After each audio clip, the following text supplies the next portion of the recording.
अस्सलाम वालेकुम वरहमतुल्लाहि वबरकातुहू। क्वेश्चन ये है कि क्या गिरवी घर ले सकते हैं? किसी ने पैसे उधार लिए और बाद में पता चला कि इन्हीं पैसों में से सूद से गाड़ी ले ली है, तो क्या हम भी गुनहगार होंगे जबकि अभी पैसे वापस करने की मुद्दत भी पूरी नहीं हुई? तो दोनों सवाल अलग हैं, लेकिन अजीब बात है कि दोनों की बैकग्राउंड एक है।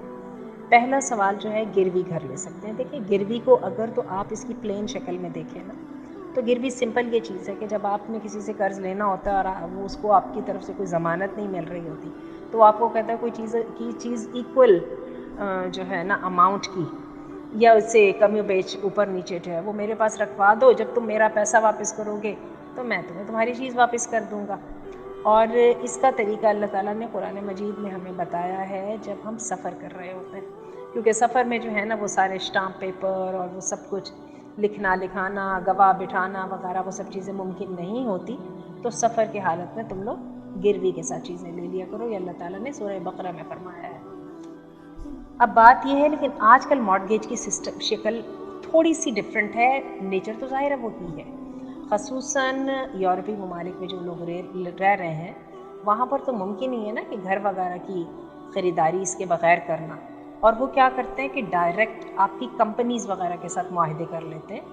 तो फिर एक तरह से उनके जो इंटरेस्ट होते हैं उनकी जो है को सेफ गार्ड करते हैं आपकी कंपनी वाले भी, और काइंड ऑफ जहाँ जहाँ पर उनकी ऐसी एंगेजमेंट होती है वहाँ से दोनों पार्टियाँ जो हैं वो अपना कुछ ना कुछ कमीशन लेती हैं। एनीवे, अब बात ये कि यहाँ पर जितना भी मॉर्टगेज को इन अपनी बेसिस में तो हराम नहीं है, लेकिन होता क्या है कि जहाँ पे भी पैसे को इकट्ठा किया जाता है और उसको रोक के रखा जाता है, उससे ये लोग फ़ौरन उसको कर्ज़ों में दे के तो उससे सूद लेते हैं। हर एक को इस बात को समझिएगा, ये बड़ी सिंपल सी ह्यूमन साइकी है। हर एक को अच्छा आसान लगता है कि मुझे 100 रुपये दे दो, उसके ऊपर मैं तुम्हें दो रुपये ऊपर के रोज़ के देता रहूँगा, और ये कि मैं तुम्हारे 100 रुपये इस्तेमाल करता रहता हूँ, ठीक है। और आप इसके साथ नुकसान ये देखें कि ये अमूमन जो लोग हैं जो इस तरह से करके सूद पे पैसा लेते हैं, वो उसको सूद पर ही आगे दे देते हैं कि सूद पर पैसा देना जो है वो सेफेस्ट वे है मज़ीद पैसा कमाने का, जिसमें नुकसान का अंदेशा नहीं है। जहाँ पर सूरत हाल इस तरह से बन जाए ना, वहाँ पर ये इस तरह की गिरवी वगैरह की घर लेना जायज़ नहीं है। तो गिरवी की शक्ल जो है उसको उसकी असल शक्ल पे रखिए तो कोई हर्ज नहीं है, लेकिन हम सब जानते हैं इंश्योरेंस कंपनी और ये सारी कहने को बात यही होती है, लेकिन हम जानते हैं जैसे ही पैसा इकट्ठा होता है उसको सूद पर दिया जाता है और सूद पर उसको यूज़ किया जाता है। तो उसकी जब हमें पता है कि ये हमारे पैसे के साथ ये काम होना है, तो फिर उसकी जो है पार्टिसिपेशन हराम हो जाती है। तो ये इस बात का जवाब है। बाकी मैंने आपको बता दिया है। दोबारा मैं कहूँगी, इस वक्त इस तागूती निज़ाम के सामने खड़े होने की ज़रूरत है, वरना हम मुसलमान तो मारे जाएंगे। हकीकत ये है कि इस वक्त पूरी दुनिया में मुसलमानों का पैसा है जिसके ऊपर पूरी दुनिया जो है वो ऐश कर रही है। अरबों का पैसा है जिसके ऊपर यूरोपीय ममालिक के बैंक्स चलते हैं और यूरोपीय ममालिक की कंपनियां चलती हैं। और अल्लाह हमें माफ़ करे और हम पर रहम करे। तीसरी दुनिया के ममालिक के भगोड़े हुक्मरानों का जो पैसा है उनको प्रोटेक्शन देता है जेनेवा, स्विट्ज़रलैंड और सबसे बढ़ के बरतानिया।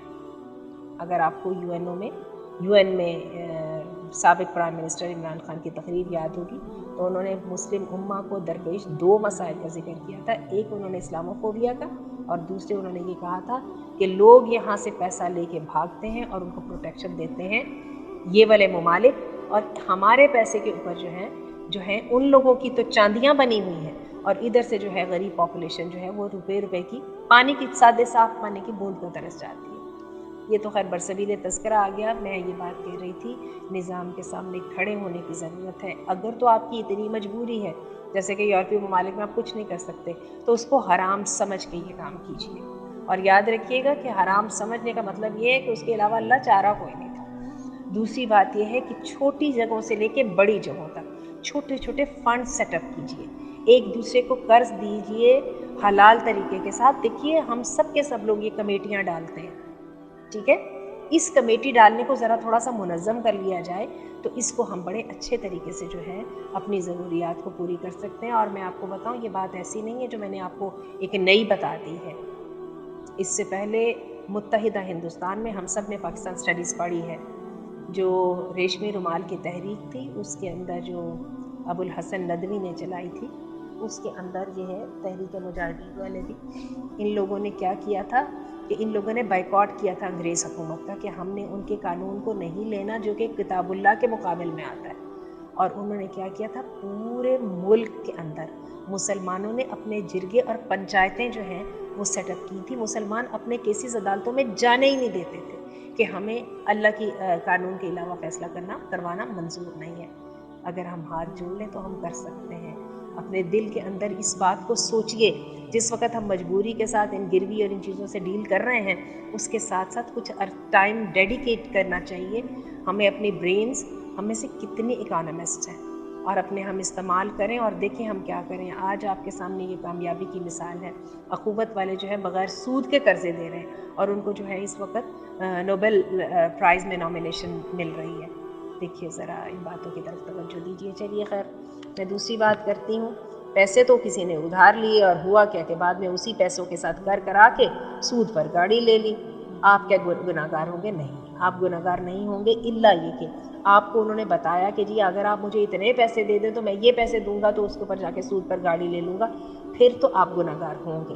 لیکن اگر انہوں نے آپ کو یہ نہیں بتایا تھا، انہوں نے آپ سے صرف پیسے مانگے تھے اور آپ نے بس پیسے دے دیے، تو اب ان کے عمل کا وزن ان کے اوپر ہے. لیکن آپ کی امر بالمعروف کی ذمہ داری ختم نہیں ہوئی. یہ مسٹ سی ہم اور ہر، اور آپ کو لازماً ان سے ملنا ہے اور ان کو بتانا ہے کہ میں بہت کوشش کرتا رہا ہوں یا کرتی رہی ہوں کہ میرے جو ہے پیسے کے اندر حرام شامل نہ ہوں. اب میں نے پیسہ آپ کو دیا اور آپ نے اسے حرام کا کام کر لیا، مجھے اس پر بہت زیادہ پریشانی ہے. میں اپنے I didn't want to do anything with haram at all and now you have put me in this situation. تو یہ بات آپ ان کو لازماً بتائیں ضرور. ایک غلط کام کے اوپر اپنے تعلقات کے اندر اپنے منہ کے اوپر ایک ٹیگ لگانے کی عادت بنا لیں جس پہ لکھا ہو disapproval, I don't like it. اور میں آپ کو بتاؤں ہمارے جو انسانی تعلقات ہیں ان کی بنیاد ہے، جتنے ہمیں تعلقات کی ضرورت ہوتی ہے اتنی ان کو بھی تعلقات کی ضرورت ہوتی ہے. اگر کہیں ڈس اپروول آپ کی کسی عمل سے پتہ چل گیا، میں آپ کو بتاؤں وہ بندہ آپ کے ساتھ چلے گا نہیں، اس پر لازماً فرق پڑے گا. اللہ ہم سب کو توفیق دے کہ ہم اپنی اپنی جگہ پر جو ہے وہ باطل کے خلاف کھڑے ہو سکیں. اور میں یہ تحریک شروع کرنا چاہ رہی ہوں، لوگوں کو برا بھلا کہنا بند کر دیں. ہم آئی سے سٹارٹ کریں جو ہم کر سکتے ہیں.